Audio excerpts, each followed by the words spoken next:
Hello friends, मेरा नाम सोनिया और आपका स्वागत है मेरे channel am home science India में। आज मैं आपको कराने वाली हूँ फूड न्यूट्रिशन से रिलेटेड टॉपिक जिसका नाम है प्रोटीन। कि प्रोटीन के बारे में आज हम जानेंगे कि ये हमारे शरीर में क्या कार्य करता है, इसकी क्या उपयोगिता है और ये हमारे लिए किस तरीके से सहायक है। प्रोटीन का जो तत्व का जो प्रयोग हुआ था या इसका जो सबसे पहले जो प्रयोग किया गया था वो 1838 में किया गया था और जो इसका प्रयोग करने वाले थे वो थे एच रसायनक मुल्डर।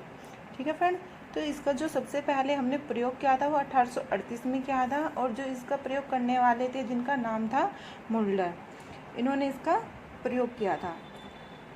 जो प्रोटीन शब्द है वो एक हमारा ग्रीक भाषा का शब्द है जिसे हम प्रोटियो कहते हैं। प्रोटियो शब्द का जो अर्थ होता है वो होता है पहले आने वाला, यानी कि जो प्रोटियो शब्द है वो हमारा ग्रीक भाषा से लिया गया है और जो अर्थ है जिसका वो है पहले आने वाला। आपको पता है फ्रेंड्स, जो हमारा शरीर है वो हमारा कोशिकाओं से बना हुआ है और जो कोशिकाओं का जो मुख्य घटक होता है वो क्या होता है, प्रोटीन होता है। प्रोटीन की अधिकांश मात्राओं में उत्तक पाए जाते हैं। ठीक है फ्रेंड, तो जो हमारा शरीर है वो हमारा प्रोटीन से मिलकर बना हुआ है, यानी कि जो हमारे शरीर के जो पार्ट्स होते हैं जैसे मांसपेशियां हैं या अस्थियां हैं, तो प्रोटीन जो है 1/3 भाग मांसपेशियों में और 1/5 भाग अस्थियों में, उपास्थ्यों में, दांतों में व त्वचाओं में इसमें प्रोटीन पाया जाता है। ठीक है, तो जैसे जो हमारे उत्तक होते हैं वो हमारे तरल पदार्थ द्रव्यों से भी बने हुए होते हैं, जैसे रक्त है, रक्त में हीमोग्लोबिन होता है। ये जो ग्रंथि स्राव होते हैं ये भी हमारा प्रोटीन से बना हुआ होता है। यह एक कार्बनिक यौगिक है जो एक विभिन्न अम्लों से मिलकर बना हुआ है। इसमें जो मुख्य रूप से जो यौगिक है वह आपके कार्बन, नाइट्रोजन, हाइड्रोजन, ऑक्सीजन, ये इसके मुख्य यौगिक है। लेकिन इनके अलग भी इससे अतिरिक्त भी कुछ और यौगिक है, जैसे फास्फोरस है या सल्फर की भी जो थोड़ी बहुत मात्रा इसमें पाई जाती है। इन जो प्रोटीन के जो मुख्य यौगिक हैं उनकी जो मात्राएं होती है, जैसे कार्बन है, कार्बन आपका इसमें 50% पाया जाता है, हाइड्रोजन इसमें 7% होता है, ऑक्सीजन आपका 23% होता है यानी कि 23% होता है, नाइट्रोजन आपका 16% होता है और जो सल्फर है, सल्फर क्योंकि इसमें बहुत कम मात्रा में पाया जाता है तो ये 0.3% पाया जाता है और जो आपका फास्फोरस है वो भी आपका 0.3% इसमें पाया जाता है।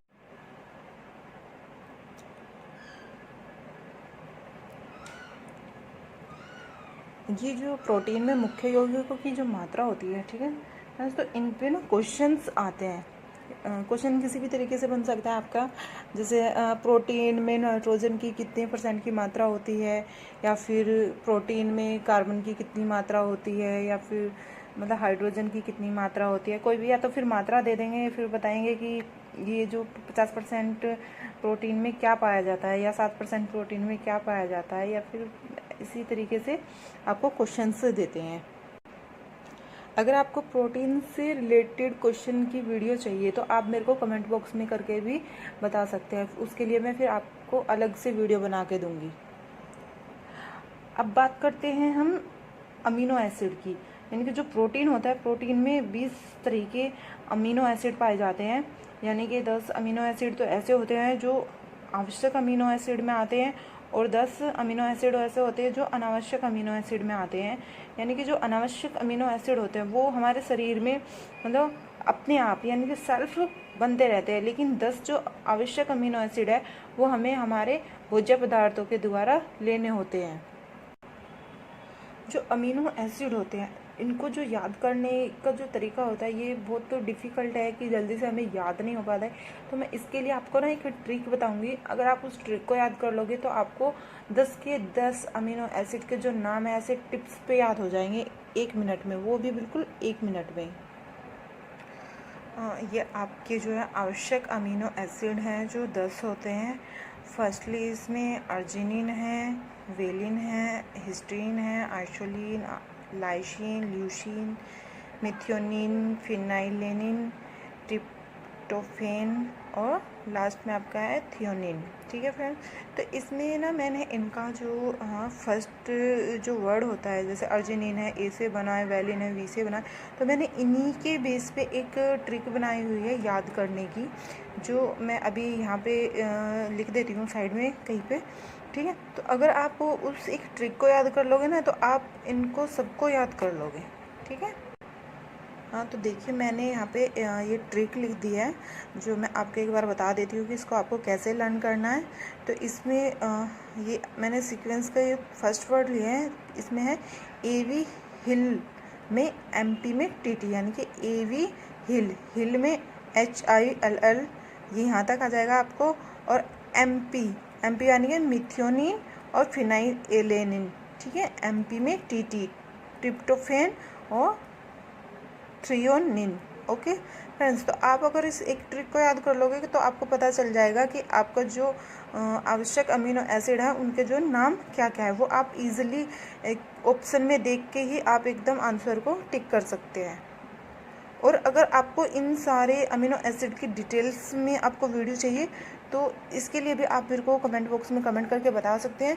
मैं उनकी एक अलग से आपको वीडियो बना दूंगी कि अर्जिनिन में कौन कौन से पोषक तत्व होते हैं, वो हमारे शरीर के लिए क्या उपयोगी होते हैं, क्या उसका सोर्स होता है, उनकी कमी से हमें क्या प्रॉब्लम्स हो सकती है, और उनकी जो डिमांड होती है वो हमारे लिए कितनी ज़रूरी है। ठीक है फ्रेंड्स,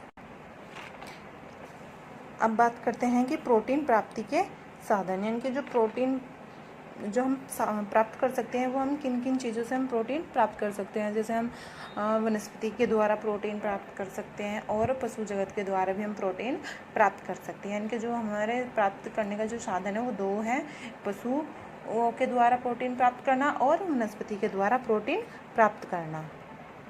देखिए फ्रेंड्स, जैसे पशु जगत द्वारा प्रोटीन प्राप्त होती है और वनस्पति द्वारा प्रोटीन प्राप्त होती है, तो इसमें जो है बेस्ट एक तो होती है कि जो पशुओं द्वारा हमें प्रोटीन मिलती है वो अच्छी मानी गई है।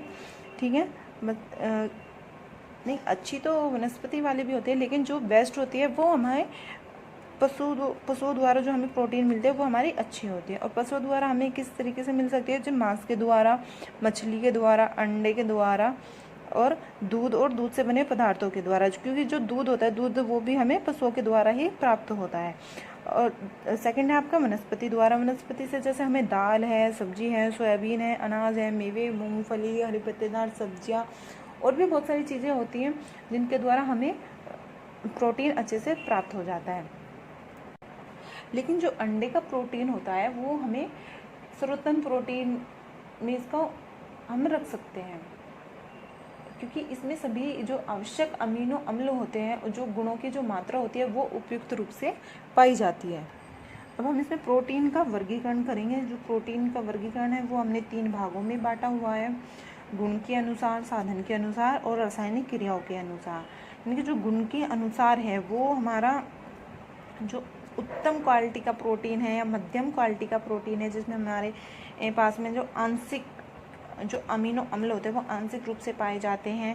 एक निम्न प्रोटीन होता है, उसमें जो है प्रोटीन बिल्कुल भी नहीं पाया जाता, लेकिन वो फिर भी पाया तो जाता है लेकिन बहुत कम मात्रा में पाया जाता है, इसलिए उसे हमने निम्न प्रोटीन की श्रेणी में रखा हुआ है। दूसरा हमारा है साधन के अनुसार, यानी कि जो पशु प्रोटीन होता है और जो वनस्पति प्रोटीन होता है, मतलब साधन के रूप में हम किस तरीके से उसे हम प्राप्त कर सकते हैं। थर्ड है आपका रासायनिक क्रियाओं के अनुसार, जिसमें आता है आपका साधारण प्रोटीन, और सेकंड आता है आपका कंजस्टेड प्रोटीन, और थर्ड इसमें आता है आपका डाइवर्टेड प्रोटीन। ठीक है, इसमें जो प्रोटीन होते हैं जैसे गुण के आधार पे है, तो इसमें होता है पूर्ण प्रोटीन या उत्तम प्रोटीन। तो जो उत्तम प्रोटीन होता है उसमें सभी आवश्यक अमीनो में पाए जाते हैं और ये एक उत्तम क्वालिटी का प्रोटीन होता है। साथ ही इसमें जो प्रोटीनों की जो मात्रा होती है वो उसके अनुपात में वो भी बहुत अच्छी होती है, सबके जो अनुपात है वो एकदम सही तरीके से होता है। और ये जो प्रोटीन है उत्तम प्रोटीन दूध में पाई जाने वाली प्रोटीन है, जिसे हम कैसीन के नाम से भी जानते हैं। और अंडे में भी उत्तम प्रोटीन पाई जाती है। अंडे की जो प्रोटीन है उसका नाम है एल्ब्यूमिन है, और जो मांस मछली वाली प्रोटीन होती है वो भी हमारा मतलब जो पशु जगत से हम कह सकते हैं कि जो पशु जगत से हमें प्रोटीन प्राप्त होती है वो एक उत्तम प्रोटीन की होती है। और साथ ही इसमें जो सोयाबीन की जो प्रोटीन होती है वह भी हम उत्तम प्रोटीन में हम उसको रखते हैं। सेकंड बात करेंगे हम आंशिक रूप से या पूर्ण रूप से मध्यम प्रोटीन की। यह प्रोटीन जो होता है इसमें एक या दो, इससे ज़्यादा तो नहीं होता, लेकिन एक या दो जो अमीनो अम्ल होते हैं, जो आवश्यक अमीनो अम्ल होते हैं उनकी कमी होती है, यानी कि एक दो अमीनो अम्ल की इसमें कमी पाई जाती है, इसलिए आंशिक रूप से होता है। आंशिक रूप से होता है। जो हमारा पहला था वो हमारा पूर्ण रूप से था, यानी कि उसमें पूरी सारी की सारी आवश्यक अम्ल पाए जाते थे, लेकिन इसमें एक या दो की अनुपस्थिति होती है, इसलिए ये मध्यम प्रकार का प्रोटीन इसको हम कहते हैं। ठीक है, तो ये जो प्रोटीन है यदि मनुष्य में केवल इसी प्रोटीन का प्रयोग करता है तो मनुष्य की वृद्धि रुक जाती है, शारीरिक वृद्धि रुक जाती है, लेकिन जो वजन होता है उसमें कोई कमी नहीं होगी। लेकिन जो हमारी वृद्धि होती है, ग्रोथ होती है, जैसे आप मोनोटाइप के व्यक्तियों को देखते हैं तो आप कह सकते हैं कि उनमें आवश्यक अमीनो अम्ल की कमी है, यानी कि उत्तम प्रोटीन की उनमें कमी होती है। जो दालों में पाया जाने वाला प्रोटीन होता है वो भी हमारा मध्यम प्रकार का प्रोटीन होता है, और मतलब जो शाकाहारी लोग होते हैं उनमें वे सब मध्यम प्रकार का प्रोटीन हम लेते हैं। थर्ड हम बात करेंगे इसके अपूर्ण प्रोटीन की या इनकम्प्लीट प्रोटीन की। इसमें बहुत कम मात्रा में आवश्यक अमीनो अम्ल होते हैं, इससे ना तो शरीर की वृद्धि होती है और ना ही इसमें कोशिकाओं का कोई निर्माण हो पाता है और ना ही कोई अन्य मतलब एक्टिविटी करता है। इस प्रकार की जो प्रोटीन होती है ना वो हमारे जो मक्की होती है, देसी लैंग्वेज में आप बोल सकते हैं जो मक्की होती है उसमें जीन प्रोटीन की जो है कमी पाई जाती है, और जो इस तरह का प्रोटीन है ये सब हमारा बिल्कुल निम्न तरीके का एक प्रोटीन होता है। लेकिन हम इस निम्न तरीके के प्रोटीन को पूर्ण करने के लिए क्या करते हैं कि दो चीज़ों को हम एक साथ मिला देते हैं। जैसे आप खिचड़ी बनाते हैं तो खिचड़ी में आप क्या करोगे कि चावल को और दाल को एक साथ मिला देंगे, तो एक साथ मिलाने से क्या होगा कि जिन आवश्यक अम्लों की जो कमी थी वो दोनों मात्रा में मिलके हम उसे पूर्ण कर लेते हैं। या फिर रोटी के साथ में हम दूध लेकर भी हम अपने प्रोटीन को संपूरक प्रोटीन मान लेते हैं और उसकी हम अपने प्रोटीन की पूर्ति कर लेते हैं। दूसरी आती है हमारे साधनों के अनुसार प्रोटीन। जैसे कि मैंने अभी आपको बताया था कि जो मतलब पशु होते हैं तो उनके द्वारा हम अपने प्रोटीन को प्राप्त करते हैं, उन्हीं के द्वारा हम अपने प्रोटीन की पूर्ति करते हैं। जैसे मांस है, मांस में जैसे आप मात्रा की अगर हम बात करते हैं तो मात्रा में प्रति 100 ग्राम की हम बात करेंगे तो प्रति 100 ग्राम में मांस में से हमें 18 से 22 ग्राम हमें प्रोटीन मिल जाएगा। और जो मछली होती है मछली में से हमें 18 से 20 ग्राम प्रोटीन प्राप्त होता है। और जो अंडा होता है अंडे में 12 से 13 मिलता है। और जो दूध या दूध से बने हुए जो पदार्थ होते हैं उनसे भी हमें अच्छी खासी प्रोटीन मिलती है।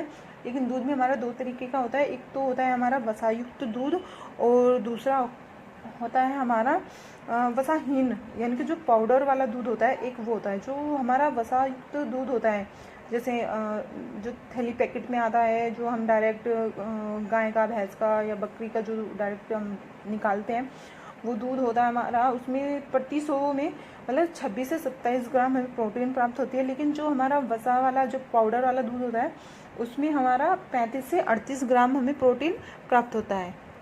सेकेंडली हम बात करते हैं वनस्पति जगत की। तो वनस्पति जगत से जो प्राप्त होने वाली जो भोज्य पदार्थ होते हैं वही हमारा वनस्पति प्रोटीन कहलाता है। और इसके जो प्राप्त करने के जो साधन है वो हमारी वही है, दाल, सोयाबीन, अनाज, मेवे, मूंगफली, ड्राई फ्रूट्स होते हैं। और जो सोयाबीन होती है सोयाबीन में मतलब प्रति 100 ग्राम में 43 ग्राम तक हमें प्रोटीन प्राप्त होती है। इस सोयाबीन जो वनस्पति जगत की जो सोयाबीन होती है ना इसमें सबसे ज़्यादा प्रोटीन पाई जाती है। और जो लीवर होती है लीवर में भी अच्छी खासी प्रोटीन प्राप्त होती है। तो इस टाइप के ना क्वेश्चन बहुत आते हैं कि सीक्वेंस से लगाओ किसमें कितनी प्रोटीन होती है, 3-4 आपको नाम दे दिए जाएंगे, फिर उसको सीक्वेंस से लगाना होता है कि प्रति 100 ग्राम में सबसे ज़्यादा यानी कि बढ़ते हुए क्रम में लगाइए या आप घटते हुए क्रम में लगाइए। तो एक जो वीडियो है वो मैं आपको नेक्स्ट टाइम उसको आपकी डिमांड के अनुसार मैं आपको उसको बना के सेंड कर दूँगी। आप मेरे को कमेंट बॉक्स में कमेंट करके बता देना, ठीक है। आगे हम बात करते हैं रासायनिक क्रिया के अनुसार प्रोटीन। इनकी जो सिंपल प्रोटीन होता है ये केवल हमें अमीनो अम्ल के द्वारा ही प्राप्त होती है, और ये जो प्रोटीन होती है ये जल का अपघटन यानी कि जो हाइड्रोलिसिस होता है उसके बाद सिर्फ हमें अमीनो अम्ल में इसे हम विभक्त कर सकते हैं, यानी कि हम इन्हें पा सकते हैं। आगे इसका है कि जो अंडे का एल्ब्यूमिन जो प्रोटीन होता है ये सबसे बेस्ट प्रोटीन होता है, और रक्त की ग्लोबिन है, और मक्के की जीन है, और मक्के की जो जीन होती है वो मैंने आपको बताया था कि सबसे मतलब अनावश्यक अम्ल में, यानी कि जो निम्न प्रोटीन होता है, अपूर्ण प्रोटीन होता है, ये उसमें हमें पाया जाता है, उसी श्रेणी में या उसी वर्ग में आता है, ठीक है।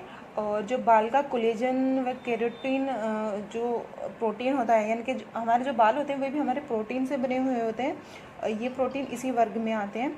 सेकंड है आपका कंजुगेटेड प्रोटीन, यानी कि संयुग्मी प्रोटीन। संयुग्मी प्रोटीन जो होता है अमीनो अम्ल के अतिरिक्त दूसरे पदार्थों की उसमें उपस्थिति होती है, जैसे हीमोग्लोबिन में प्रोटीन के साथ लौह लवण की मात्रा पाई जाती है, और हीमोग्लोबिन रक्त में पाया जाता है, यानी कि जो ब्लड होता है, ब्लड को हम हीमोग्लोबिन नहीं बोल सकते। ब्लड के अंदर एक प्रोटीन होता है हीमोग्लोबिन, उसमें ये पाया जाता है। और एक आपका होता है लाइपोप्रोटीन, ये प्रोटीन के साथ वसा की इसमें उपस्थिति होती है, यानी कि इसमें प्रोटीन के साथ साथ इसमें थोड़ी सी जो मात्रा होती है वो वसा की भी होती है। लास्ट इसमें आपका है व्युत्पन्न प्रोटीन, यानी कि जो डाइवाइडेड प्रोटीन भी हम इसको कह सकते हैं, जो ताप और एंजाइम की क्रिया और भौतिक जो पावर होती है, या बोल सकते हैं यहाँ पर जल विश्लेषण अभिक्रियाओं के द्वारा जो हमें प्रोटीन आंशिक रूप से उनको तोड़कर उनके परिणाम के द्वारा जो उत्पन्न होती है वह हमें व्युत्पन्न प्रोटीन कहलाते हैं। जैसे जमे हुए रक्त में, मतलब जब खून जम जाता है तो उसमें फाइब्रिन प्रोटीन द्वारा हम इसको रक्त के स्राव को हम रोक सकते हैं। या जो पका हुआ जो उबला हुआ अंडा होता है, अंडे का जो वो पीले वाला बीच वाला पीला भाग होता है वो एल्ब्यूमिन प्रोटीन के द्वारा ही वो जम जाता है, उबालने पर वो जम जाता है। खाने में जो हमारे इसके स्रोत होते हैं, मतलब कितने ग्राम में कितना मिलता है, तो आप जो देख सकते हैं मैंने इसमें लिखा हुआ है कि अनाज है, दालें हैं, सोयाबीन है। वैसे मैं आपको एक बार इनको बता चुकी हूँ, लेकिन फिर से एक बार रिमाइंडर कर लेते हैं, ठीक है। तो आप इसको वीडियो पॉज करके भी देख सकते हैं। और आगे हम बात करेंगे शरीर में प्रोटीन के जो कार्य होते हैं।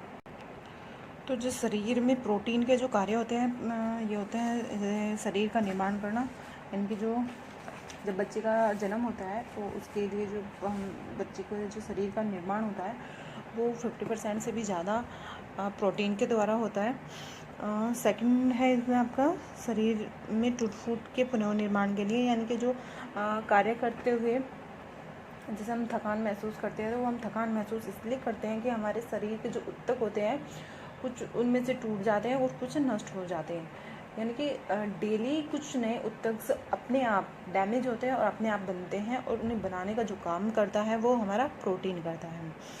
थर्ड इसमें आपका रक्त में जो कभी कभी देखा होगा आपने कि चोट लग जाती है, चोट लगने के बाद खून जो जम जाता है वो विटामिन के द्वारा होता है, लेकिन जो उसके ऊपर एक जाल सा बन जाता है ब्लड का, वो हमारा फाइब्रोनोजन जो प्रोटीन होता है वो उसके द्वारा होता है। और आँख में पाया जाने वाला जो प्रोटीन होता है वो देखने के लिए जैसे हमें दिखाई से ही देता है, उसे हम कहते हैं रोडोप्सिन, ठीक है। इन पे हमारे क्वेश्चंस बहुत आते हैं। मैं हर बार आपको बता रही हूँ कि जो मैं करा रही हूँ ना, ये बिल्कुल टू द पॉइंट करा रही हूँ। नेक्स्ट है आपका ऊर्जा प्रदान करना। प्रोटीन का दूसरा काम जो है ऊर्जा प्रदान करना भी है। फर्स्टली इसको सुरक्षात्मक भी कहते हैं कि हमारे शरीर की सुरक्षा के लिए होता है। और नेक्स्ट है आपका एंटीबॉडी, जो ये हमारा उत्पन्न करता है, यानी कि हमारे शरीर में जो हमारे आवश्यक अमीनो अम्ल होते हैं या जो हमारे अनावश्यक अमीनो अम्ल होते हैं जो हमारे शरीर सक्षम बनाता है, वो हमारे शरीर में एंटीबॉडी उत्पन्न करता रहता है, जिससे हमारे शरीर की रक्षा होती है, जल्दी से हमारे कोई बीमारी नहीं लगती। फिर आपका कि गर्भवती और जो स्तनपान कराने वाली जो महिला होती है, उन्हें सामान्य से थोड़ा ज़्यादा प्रोटीन लेने की ज़रूरत होती है, क्योंकि इसमें भ्रूण का निर्माण भी होता है। और जो दूध स्तनपान कराने वाली जो महिलाएं होती हैं, वो फीडिंग कराती हैं, तो उसमें भी हमें अतिरिक्त प्रोटीन की आवश्यकता पड़ती है। प्रोटीन का जो पाचन होता है वो हमारा मतलब मुंह से शुरू नहीं होता, या फिर इसमें जो है आंतरनली में से इसका जो पाचन की जो क्रिया होती है वो शुरू होती है, क्योंकि इसमें जो है मुंह में क्योंकि आपके मुंह में ना ये जो प्रोटीन्स ये एंजाइम्स होते हैं, नाम है इसका प्रोटियोलाइटिस एंजाइम।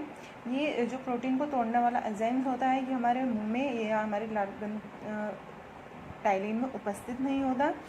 और जो ये उपस्थित आमाशय रस में प्रोटीन पर क्रिया करने के बाद इसमें पेप्सिन व रेनिन जो एंजाइम उपस्थित होते हैं, और इसका जो पेप्सिन क्रियाशील अवस्था में रहता है, तथा जो इसका आमाशय में पाए जाने वाला हाइड्रोक्लोरिक अम्ल होता है, इस पर क्रियाशील होता है। और जो रेनिन एंजाइम होता है, जैसे दूध पर जो क्रिया करता है, प्रोटीन केशिन को जो जमा देता है, दूध में हमारा केशिन प्रोटीन पाया जाता है।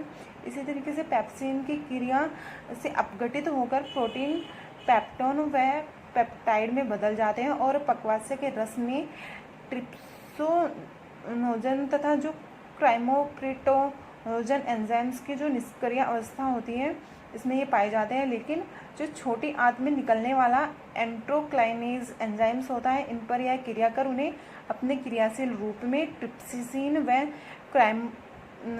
क्राइमोट्रिप्सिन में बदल देते हैं। इस पर ये प्रोटीन पर इन दोनों की जो क्रिया होती है उसी के वजह से उसी के द्वारा पॉलीपेप्टाइड व पेप्टाइड प्राप्त होते हैं। और अंत में जो है आंतों में पाए जाने वाले जो एंजाइम्स होते हैं, इरेप्टिप्सिन एंजाइम की क्रिया से प्रोटीन अमीनो अम्ल में परिवर्तित हो जाते हैं। और जो यहाँ पाए जाने वाला विलाई प्रोटीन होता है, इसे यह अवशोषित कर रक्त में परिवर्तित हो जाते हैं और वहाँ पे पहुँच जाते हैं, जैसे कोशिकाओं के द्वारा ये उपयोग में लाए जाते हैं। और रक्त के प्रवाह से यह यकृत में भी लाए जाते हैं। यहाँ पर इनका विभिन्न चयापचय की जो क्रियाएं होती है वो पूरी हो जाती है। प्रोटीन की कमी से जो होने वाले रोग हैं वो है आपका क्वाशियोकर। और ये जो क्वाशियोकर रोग है ये प्रोटीन की कमी से होता है। और सेकेंडली आपका जो मरासमस रोग है ये आपका ऊर्जा और प्रोटीन दोनों की कमी से होता है। और इसमें मतलब आदमी के जो है इसमें बहुत सारे लक्षण एक जैसे होते हैं जो क्वाशियोकर के होते हैं, और जो मरासमस के लक्षण होते हैं वे सामान्यतः एक जैसे होते हैं। इंसान जो है इसमें चिड़चिड़ा सा हो जाता है और उल्टी दस्त होते हैं, और इसमें भूख भी बहुत कम लगती है। और इंसान जो बच्चा होता है वो सूखता जाता है, उसमें पानी की कमी हो जाती है। और जो इसका शारीरिक ताप होता है वो सामान्य से थोड़ा कम रहता है, और पेट इसमें अंदर की ओर सिकुड़ जाता है, या फिर गैस की वजह से फूल जाता है। ये मरासमस और क्वाशियोकर के जो लक्षण होते हैं मोस्टली ये सेम ही होते हैं, ठीक है। और इसमें एडिमा है। एडिमा जो है ये प्रोटीन की कमी से होता है। इसमें ज़्यादा या कम अंश तक भोजन में उपस्थित जो पानी होते हैं, नमक की मात्रा पे ये निर्भर करता है। तथा इसमें जो चेहरा होता है या इसका जो पैर होते हैं, इसका लक्षण इन्हीं में दिखाई देता है। मतलब पैर जो है थोड़े टेढ़े टाइप को हो जाते हैं। और ये जो त्वचा है, त्वचा में प्रोटीन की कमी से चर्म रोग हो जाता है, यानी कि जो खुजली, एलर्जी या चेहरे पर सफ़ेद सफ़ेद धब्बे जो पड़ जाते हैं, इस तरीके के होते हैं। और इसका ज़्यादा से ज़्यादा मतलब त्वचा का जो रंग है वो मतलब गहरा होने लगता है एक तरीके से, ठीक है। फिर है बालों पर इसका जो प्रभाव है, प्रोटीन की कमी से कैरोटीन नामक प्रोटीन होता है जो जिससे हमारे बाल बनते हैं और बाल पतले हो जाते हैं, कम कड़े और सीधे से हो जाते हैं, लाइक बफेलो की तरह की, जैसे मतलब बहुत ही जैसे एनिमल्स के आपने देखा हो कभी हेयर, तो उस तरीके के हो जाते हैं। और एक आपका ये रोग होता है म्यूकस झिल्ली वाला। इसमें इसके क्या लक्षण होते हैं कि जो होंठ होते हैं, होंठ के किनारे फटने लगते हैं, सूख जाते हैं, मतलब होंठ पकने शुरू हो जाते हैं, इनमें घाव बन जाता है, और या फिर जीभ की तरह इनकी जो बोल सकते हैं हम सतह होती है वो एकदम चिकनी सी हो जाती है। और नेक्स्ट है आपका रक्त अल्पता, जैसे कि इसका नाम ही है। इसमें प्रोटीन की कमी की वजह से इसमें फोलिक अम्ल या आयरन की भी कमी पाई जाती है। इसमें जो पाचन नली द्वारा इसमें अवशोषित नहीं किया जा सकता। और फिर आपका हृदय संबंधी, यानी कि जो रक्त का जो संचार होता है, ब्लड सर्कुलेशन होता है, वो बहुत मतलब धीमा पड़ जाता है। इसमें हाथ पैर ठंडे हो जाते हैं, सुन्न हो जाते हैं, और जो नाड़ी की जो गति है, मतलब जो नाड़ी गति होती है वो बहुत कम हो जाती है। और इसमें जो आपका ये एडिमा नामक रोग है, ये ज़्यादातर आपका प्रौढ़ावस्था में देखने को मिलता है। और प्रौढ़ावस्था में ही आपका अनीमिया, जो रक्त में हीमोग्लोबिन की जो मात्रा कम हो जाती है, ये सब हमारा प्रौढ़ावस्था के रोग होते हैं जो हमारे प्रोटीन की कमी से होते हैं। तो ये था फ्रेंड्स मेरा एक छोटा सा वीडियो जो मैंने प्रोटीन पे बनाया है आप लोगों के लिए। आशा करती हूँ कि आपको ये बहुत पसंद आएगा, और ज़्यादा से ज़्यादा आप मेरे को बताएं कि आपको ये मेरा वीडियो कैसा लगा। मुझे कमेंट बॉक्स में कमेंट करके बताएं कि आपको मतलब और आगे इसी से रिलेटेड मतलब क्वेश्चन की वीडियो चाहिए तो इसके लिए भी बताना। और आप अगर मेरे टेलीग्राम चैनल से जुड़ना चाहते हैं तो मेरे टेलीग्राम चैनल का नाम है Telegram Sonia with home science. आप इससे अच्छे अपनी जो है क्वेश्चन की प्रिपरेशन भी कर सकते हैं। मैं यहाँ पे क्वेश्चन की प्रिपरेशन कराती हूँ, ठीक है। तो आपको मेरा वीडियो कैसा लगा मुझे ज़रूर बताइएगा। मेरी वीडियो को लाइक कीजिए, शेयर कीजिए, और मेरे चैनल को सब्सक्राइब कीजिए, जिससे कि आगे आपको मेरी वीडियो मिल जाए। Thank you.